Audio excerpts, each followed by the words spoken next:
All right, so today I'm going to be talking about how you can gain a massive competitive advantage and essentially eliminate all of your competition by simply stealing and adapting solutions and concepts from other industries. Now, this isn't about stealing proprietary data. That's a big no-no because it's illegal, but rather you can solve immediate problems and those you didn't even know you had by breaking down solutions from completely unrelated industries and mirroring the actual core concepts into your own company. Now, I'll start by giving you a quick example to demonstrate more so why this is actually really useful and helpful and how it could actually look like. And then I'm going to break it down exactly how you can apply this into your own company, right? Okay, so let's get into it. I have some notes on my screen. Don't mind me. I'll just be looking at some bullet points. But I want to talk about real world examples, right? This is literally how winners do it. I want to talk about SpaceX, right? They went from a $1 billion to a $100 million rocket. And when you look at rockets in general, they usually cost around $1 billion to build, and they were only single use. Now, SpaceX said pretty much, I don't want to try new rocket science stuff. It doesn't make sense. And so what they literally did is they applied Toyota's manufacturing principles and methods and then applied them into aerospace. Right? The end result was that they cut costs by over 90%, and now they have reusable rockets. Now, if you look at it, SpaceX is arguably the biggest in that aerospace field. Now, another great example, Steve Jobs, and they had a problem where Apple needed a user interface for their computers.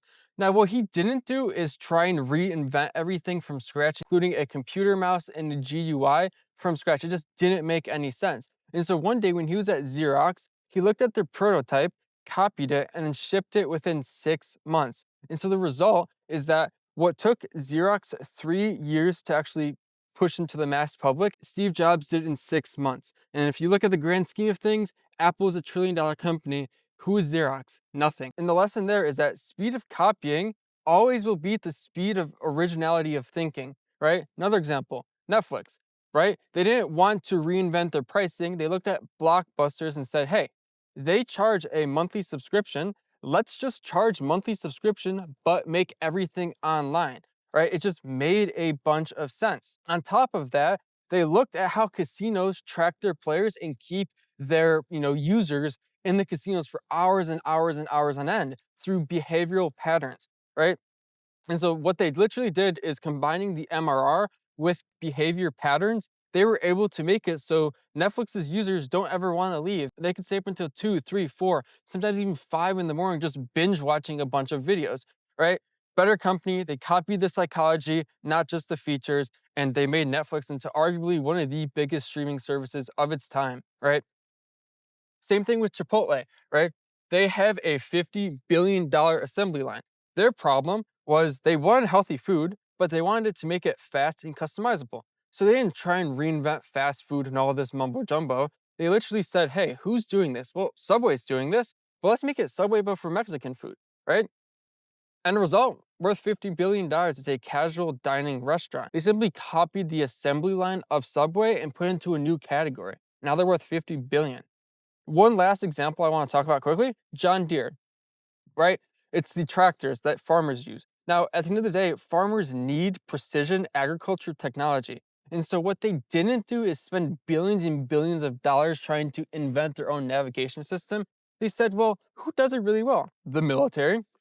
And so what they looked at is how the military does it, what's their tech, and then they pretty much copied it, right? And they saved billions in research and development, right? They let other industries use the money and actually foot the bill, if you will, and then they just came in and copied it, right? So this is exactly how you can copy this for yourself. This is like the first thing you always want to do. It's the one question that will change everything. You can't really proceed if you don't do this. The first thing is we want to stop asking, how do we solve this? And we want to start thinking about, okay, well, who already solved this problem? Save a marketing issue where your, cost per lead is too much, right? And you have a typical VSL funnel, right? VSL to book a call, whatever. And it's just the cost per lead is simply too high. We want to be thinking, okay, well, who else is doing it really good? Okay, how does, for example, the pharmaceutical industry have really low cost per leads and high LTV, right? We want to be looking at who already solved this and then simply just go ahead and do it. Now we can have a magic filter where who loses everything if this specific issue goes wrong and they get it wrong. Example, banks will lose billions of dollars if fraud detection fails. Another one, airlines will go bankrupt if their pricing structure fails and it's just wrong, right? Last one is that hospitals will lose lives if patient flow breaks. And so, whenever failure means death or bankruptcy, their solution needs to be damn near perfect at 100%. The marginal cost of like zero is what you want to be aiming for. In any industry where it's death, you can't have a 1%. You have to have zero, right? This is literally the exact places you want to steal from. Next step is you want to make your problems easy to solve, right? At the end of the day, problems aren't unique. You're just describing it wrong. You want to be changing how you think and talk about your problems. Don't say, for example, our customers leave after 3 months. Simply just say instead, well, our customers forgot to renew after month three, month four, right? We want to be thinking about things in this framework, and it's the only thing that really makes sense. Now, what you do is once you think about it in a different perspective, you want to be copying from gyms, Netflix, military training, all these different things. Another example, for instance, would be our sales team can't close deals. Well, instead of saying that, ask yourself, well, why aren't people committing without proof, right? And then you simply copy things like car dealerships, software trials, and maybe even luxury stores. So when you have the ability to describe a problem very simply and in a different perspective, you can see more solutions. Step three is simply know where smart people steal from, right? If you think about it, casinos, one of the most lucrative money-making businesses, their whole premise is to make people play longer and spend more, right? Their focus and what you can take away from this is that small wins at the end of the day will lead to big commitments. If you look at casinos, right, and we're talking about slots, you can be pushing the button for an hour, right? And then, 30 minutes in that time frame, you might get a win, right? And if you get that small hit of dopamine, the user and the actual person playing that slot machine isn't going to leave. And then maybe at the end of the hour, they actually and win big, right? It just makes the most sense and they will stay for hours and hours on end. Another thing is that they have point system, right? Makes you want to actually come back and come back. This works really well for softwares where you can implement a very effective point system. Another one, Ferrari, Patek Philippe, these are luxury brands, right? For instance, Ferrari makes you wait over 2 years for certain models on purpose, right? Patek Philippe's, like one of their best campaigns ever was that you never actually own a Patek Philippe, right? This makes it feel very scarce and prestigious, right? At the end of the day, like these wait lists, at the end the result of doing that, people want it more. It's simple. The demand goes up while the actual like stock and inventory stays the same. It's just scarcity. And also, high prices make you feel special. Now, step four is to simply copy smart, not stupid. At the end of the day, like I've seen a lot of people copy bad, and what bad copying is that they copy what you see. And what you see means everyone's doing it, right? Smart copying is actually copying why it works. The reason why casinos can have people stay for hours on end. The reason why Ferrari has a wait list and their prices are in the six figures. Most times. A bad copy would be looking at something like Netflix and saying, oh, they have subscriptions, let's do subscriptions. That's retarded. Everyone has subscriptions now. A smart copy would be, hey, their behavior patterns and their ability to recommend all these new, entertainment to watch is really good. Let's copy how that behavior pattern works, right? They literally, if you think about it, they copied how casinos track what they will want to watch next, right? If you want to steal that, right? Build systems that actually get smarter the longer customer stays, right? It's called building a really good data moat and algorithm. Now, the next part is that the speed advantage will often kill your competition. If you think about it, what you can do, and if you follow this framework, what you can do in 1 year, your competitors will take 3, even 5 months to do. It makes no sense. And at the end of the day, if we look at a 2-year time frame in this instance, right, you've solved 10 problems while they have only solved one problem. And it simply compounds, right? They fix 2 problems, you fix 20 and the gap at some point becomes impossible to catch up on. Now, step 6 is to make your solution library. So what you always want to do is compile all of these different problems you have, right? For each problem, figure out 3 companies that have somehow solved that. And if it's software, if it's, clothes, whatever the case is, buy from them, use their product, study them, study about exactly how they do all the minute details.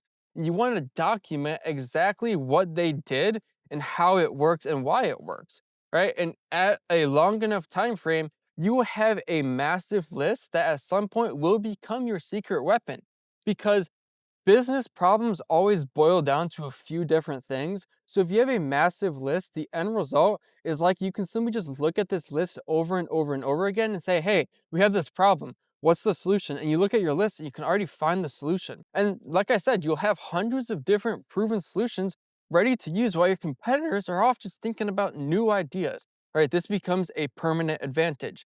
And one of the last steps is how to research like a pro, right? I see a lot of people doing this wrong. What you want to study is buying from companies outside your industry. If you're in the agency, buy from e-commerce, buy from SaaS, buy from info products, buy from, Anduril, buy from SpaceX, buy from Tesla. And the list goes on and on and on.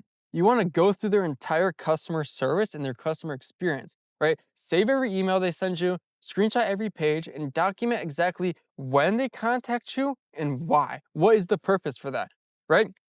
That is one way to do it. Another way to look is things like this. Number one, Founders Podcast. Study the greats. You can simply just look at everything. Like David Senner, he's done over 400 different podcasts. You want to do that, right? You also want to look at failed companies. You want to learn what did they do that led to bankruptcy. Do the opposite. You can also look at where industry mistakes often cost millions of dollars. The last part is you can also look at military training manuals where life or death means that they have to have perfect scenarios, right? If there's a 1% chance, you can't have that. That could be, the death of millions of people. And the key focus here is that you want to experience their business truly as a customer. You're not spying, you're simply just learning from what people have done really well and the people who've already won, right? And the last part is the money advantage. At the end of the day, your competitors, all these different people in your industry will spend 40% of their budget trying to just reinvent new things, right? And that's stupid. Your budget will be 10% finding solutions that already work, 60% actually doing the work, and then 30% making it better, right? You'll be able to use that money for better people, better systems, winning customers, and growing faster. And so your competitors waste money while you make more money. So no brainer. And so, like I mentioned, the real truth here is that, if you do this on a long enough time horizon, you can simply look at every single industry and solve any problem within a week or two, right? Any problem at some point, you always have a solution for it. And so at the end of the day, industries spend billions of dollars to solve problems. And so all that knowledge for you is just sitting out there waiting for you to actually look at it and collect it. And if you look at it, most of your competitors will often ignore these things because of their massive inflated egos, right? They think, oh, copying makes them look bad. But that doesn't make any sense at all, because here's what actually matters. You're not competing on creativity, you're competing on speed. And so fast execution beats new ideas every single day in the week and twice on Sunday, right? And so the best strategy is simple. Find what works, copy it, make it better, do it faster. And so that's how you win. And so for those of you that run a business that is doing a few $100K a year to a few $1 million, you can check the link in the description. It's the second one. I'll see you in the next video. Ciao.